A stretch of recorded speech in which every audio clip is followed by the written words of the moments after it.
in recent months, it's pretty much been a given. The Nokia Lumia 1020 and its 41 megapixel camera is the best you can get on a smartphone.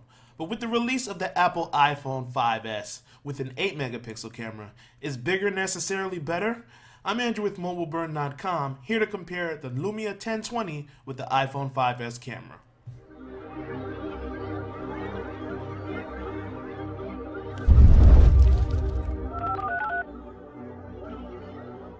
The Lumia 1020 has a 41 megapixel camera. Now that's a lot of pixels, but it's also a lot of detail and sharpness that you get in the photos. This is an above average camera for sure. It has optical image stabilization, a xenon flash, and it has a dedicated camera button at the top that you can use to take photos. But it goes beyond just the hardware advancements. There's some nifty software in there made by Nokia. In the Pro Camera app, it allows you to adjust your brightness, your white balance, ISO, and other settings along the way. Now this is going to come in handy because the 1020 doesn't always recognize the right settings to apply. It typically does, but there are moments where your photos can come with an off tint or a cream color if it doesn't get the white balance right. The iPhone 5S, on the other hand, is pretty simple. It's an 8 megapixel camera with dual tone LED flash. There's no dedicated camera button, but you can use the volume buttons to take photos with selfies, or if you just want to apply a hardware camera button. The software, on the other hand, doesn't allow all the settings and changes that you do with the 1020. That's mainly because you don't need it. It tends to do a better job, a superior job, of recognizing the settings that you're in at the moment. So you pretty much just open it up and take a photo. It's a lot quicker. Now, obviously, there are going to be some times when you want to change things around. So you can zoom in like you can with the Pro Camera app on the 1020 as well. But you can also apply live filters. You can switch to a panoramic mode and lots of other things. So on the software level, the iPhone 5S is definitely easier to manage. Here's an example of what I mean by being able to recognize things appropriately. You see on the left hand side, I took a photo with the iPhone 5S, took the phone out, snapped the picture, everything came out fine. But the 1020 in the middle didn't recognize that I was under fluorescent lighting, so it took kind of a poor photo. But of course, the magic of the 1020 is that you can make adjustments, so the photo on the far right looks better once I change the white balance around. There's another example here when I'm in a bus terminal and I'm taking a photo of the roof. On the far right, it's a little bit too cream because, once again, the 1020 didn't recognize the lighting appropriately. But when you see I make the adjustment in the middle, it might be a little bit preferable to what the iPhone took. So again, it's about quickness versus the final product. If you're willing to take that extra step, sometimes the 1020 can actually come out to be a better photo. In this example, I didn't have to take any extra steps. Both cameras just took the photo and that was it. But I actually prefer the 1020 on this one.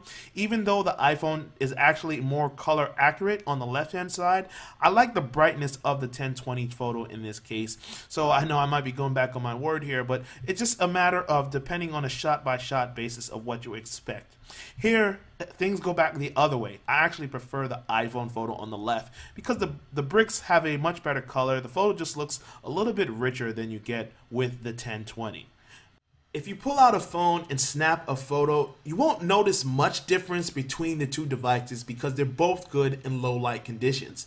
But the 1020 definitely sets itself apart in this area because of the ability to make adjustments. So when you want to change your ISO, when you want to change your white balance in a nighttime situation, it's going to be a preferable situation to have a 1020 with you because you can fine tune it to your exact preference. Now when it comes to the flash, the 1020 has a xenon flash that introduces a lot of light in the situation without blasting your subject in the face. Now sometimes it might be a little bit overpowering and a little bit too much, but it's still a very good flash to have.